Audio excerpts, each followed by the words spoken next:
बिना रियल्टर के प्रॉपर्टी खरीदने का सबसे बड़ा जोखिम क्या है, रिस्क है कि आपकी जीवन भर की कमाई कहीं ऐसी जगह ना फंस जाए जहां पे आप निकल ना सकें।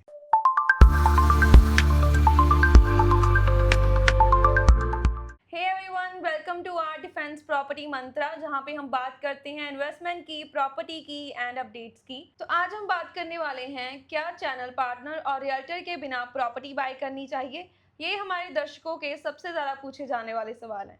तो चलिए इस पे बात करते हैं डिफेंस रियल्टी ग्रुप के मैनेजिंग डायरेक्टर राकेश शर्मा जी से। Thank you Gurleen.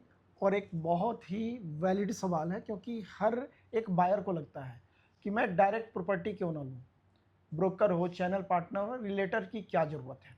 तो आज मैं आपको बताऊंगा डायरेक्ट प्रॉपर्टी आप ले सकते हैं, लेकिन उसका नुकसान क्या होता है पहले इसको समझने की जरूरत है। देखिए, जब भी कोई आप एक प्रॉपर्टी खरीदते हैं तो चाहे वो ब्रोकर हो, चैनल पार्टनर हो या रिलेटर हो, तो उसको एक सर्टेन अमाउंट ब्रोकरेज मिलता है। आप कोई भी प्रोडक्ट परचेज करते हो, चाहे मेडिसिन हो, फूड आइटम हो, हर जगह ये सिस्टम है। प्रॉपर्टी में जब आप परचेज करते हैं तो वहाँ पे भी एक छोटा सा अमाउंट ब्रोकर को जाता है, लेकिन इसके बदले फ़ायदा क्या मिलता है? आपको डॉक्यूमेंटेशन, जितनी भी डॉक्यूमेंटेशन उस प्रॉपर्टी की लीगलिटी है, सारी चीज़ों रिलेटर या ब्रोकर करके देता है। दूसरा नंबर में जो बिल्डर का बैकग्राउंड है, बिल्डर का पास्ट परफॉर्मेंस है, या इस प्रोजेक्ट में कितना फ़ायदा आने वाला है, ये सारी चीज़ क्लियर करके देता है। तीसरा, किस लोकेशन में इन्वेस्ट करना चाहिए, कहाँ पे आने वाले टाइम में क्या क्या डेवलपमेंट होने वाला है, इसका सारा रिसर्च एंड एनालिसिस एक अच्छा रिलेटर करके रखता है, प्लान करता है। और सबसे महत्वपूर्ण चीज़ क्या है कि इन्वेस्टमेंट एक पैटर्न है। यहाँ पे आपकी नीड एनालिसिस कौन करेगा? सेल्फ आप नहीं कर सकते।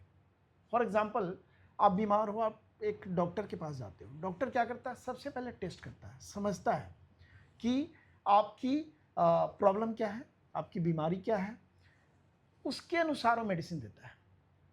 अगर हम डायरेक्टली चले जाएं, हम एक केमिस्ट शॉप से भी मेडिसिन ले सकते हैं। अगर कोई डॉक्टर है, उसके बगल में केमिस्ट शॉप है, तो उसको पता है कि बुखार में डॉक्टर साहब एक दवा देते हैं और वो दे देगा, आप ठीक भी हो जाओगे। लेकिन कई बार हो सकता है इंटरनली आपको प्रॉब्लम हो। तो यहाँ प्रॉपर्टी में क्या है, नीड एनालिसिस बहुत ज़रूरी है। मान लिया आपके किसी फ्रेंड ने कोई एक प्लॉट लिया, फ्लैट लिया, कॉमर्शियल लिया, उसकी लेबिलिटी अलग है, उसकी इनकम एंड एक्सपेंडिचर अलग है, उसकी लॉन्ग टर्म शॉर्ट टर्म की प्लानिंग अलग है, उसके अनुसार वो इन्वेस्ट कर रहा है। आपकी प्लानिंग अलग होगी, आपकी लोन लेबिलिटी अलग होगी, आपकी जो फैमिली की रिस्पॉन्सिबिलिटी अलग है।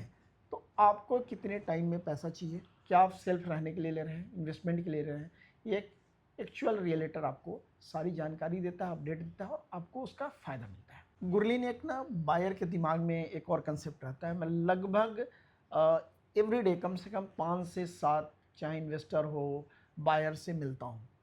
तो एक उनको क्या रहता है कि जब भी मैं डायरेक्ट परचेज करूँगा ना, तो सर्विस तो मिलेगा, उसके साथ साथ मैं अच्छा बार्गेन कर लूँगा और मुझे बेस्ट प्रोडक्ट मिल जाएगा। फॉर एग्जांपल, मैं प्लॉट की बात कर रहा हूँ, मुझे कॉर्नर का मिल जाएगा, पार्क फेसिंग मिल जाएगा।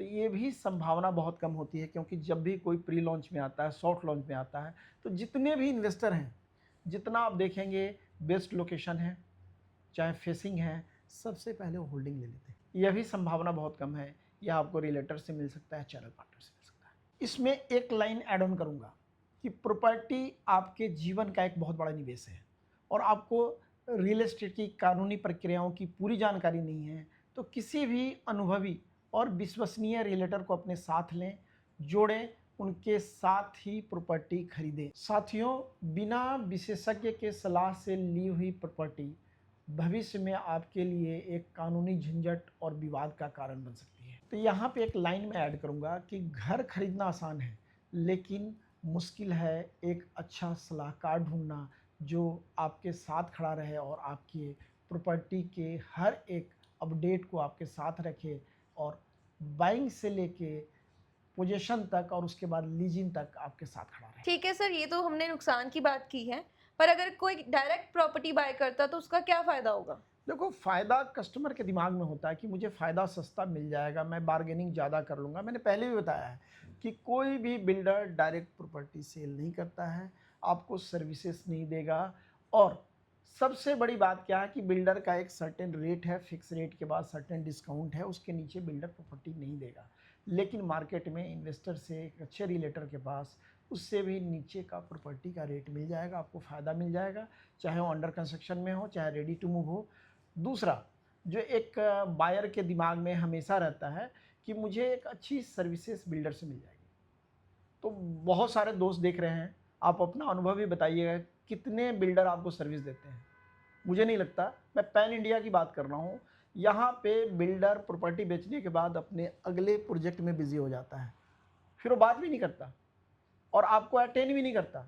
लेकिन एक रियलेटर वो आपसे जुड़ा हुआ है, वो बिल्डर पे दबाव भी डालता है, काम भी करवाता है, कहीं भी कोई दिक्कत भी है, आफ्टर सेल सर्विसेज एक रियलेटर, एक चैनल पार्टनर ही दे सकता है। आई होप दर्शकों आपको अभी तक क्लियर हो गया होगा। तो चलिए अब हम बात करेंगे हाई प्रॉपर्टी रिस्क के बारे में। गुरलीन, जब हम हाई रिस्क प्रॉपर्टी की बात करेंगे ना, तो सबसे ज़्यादा जो हाई रिस्क में होता है, लोग क्या करते हैं ना कि प्रॉपर्टी सस्ती मिल रही है, जल्दी मिल रही है, और वो ध्यान नहीं देते कि सबसे मेजर जो आपका पॉइंट है प्रॉपर्टी में चेक करना, वो लीगल है प्रॉपर्टी का। कॉस्ट बाद में आता है, क्योंकि अगर लीगल करेक्ट नहीं है वहाँ कॉस्ट मैटर ही नहीं करता। आपको खतरा क्या है, विवादित प्रॉपर्टी जहाँ पे रिस्क बहुत ज़्यादा है, कॉस्ट कम भी मिल रहा है, तो आप उसमें न जाएं। विशेष करके जो हमारे कई होते हैं ना, यार दोस्त रिश्तेदार, जिनको प्रॉपर्टी की कोई नॉलेज नहीं है, उनका एक वेस्टेड इंटरेस्ट है। क्यों है? कुछ फाइनेंशियल गेन है, लेकिन आपकी पूरी ज़िंदगी की कमाई है। तो आप डायरेक्ट या इस तरह के लोगों से बचें।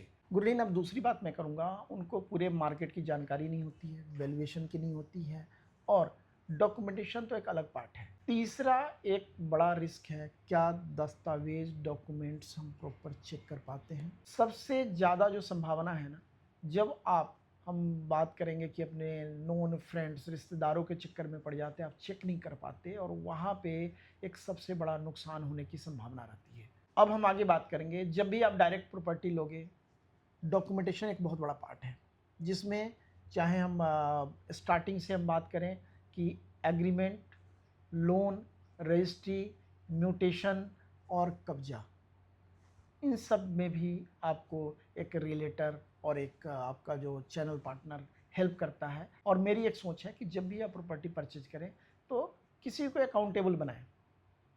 विशेष करके अगर लोन ले रहे हैं तो बैंक अकाउंटेबल हो गया। जब एक प्रॉपर्टी परचेज कर रहे हैं तो एक रियलेटर, एक चैनल पार्टनर आपके साथ खड़ा होता है, स्टार्टिंग लेवल से आपके रजिस्ट्री के बाद भी, आफ्टर सेल सर्विसेज और इवन लीजिंग तक। और एक सही रियलेटर आपका समय, पैसा और भविष्य तीनों बचा सकता है। सो व्यूअर्स, कैसा लगा आपको आज का हमारा एपिसोड? स्पेशली जो व्यूअर्स डायरेक्ट परचेज करना चाहते हैं, उनको आज फायदे और नुकसान के बारे में पता लग गया होगा। तो साथियों, ये आज का एक खास एपिसोड था कि हम डायरेक्ट प्रॉपर्टी लें या एक रियलेटर से लें। यह आपके विवेक के ऊपर निर्भर करता है, लेकिन जहाँ तक मेरा सवाल है, मैं हमेशा रिकमेंड करता हूँ कि आप एक रियलेटर को साथ ज़रूर लें। वो आपके साथ, जैसे हम बोलते हैं ना, हमारा भी अपना पंच लाइन है, रियलेटर फॉर लाइफ, कि हमारे साथ एक बार जो जुड़ता है, हम कोशिश करते हैं कि उसको ज़िंदगी भर के लिए जोड़ें। तो दर्शकों, आज का एपिसोड कैसा लगा? आप अपनी राय ज़रूर दें। आपकी असहमति भी हमारे लिए एक प्रेरणा का काम करती है। हम इसमें सुधार करने की कोशिश करते हैं, और एक कोशिश होती है हमारी टीम की कि आप जो सवाल करें उसका जवाब अगले अपने हम एपिसोड में उसको इनकॉर्पोरेट करें।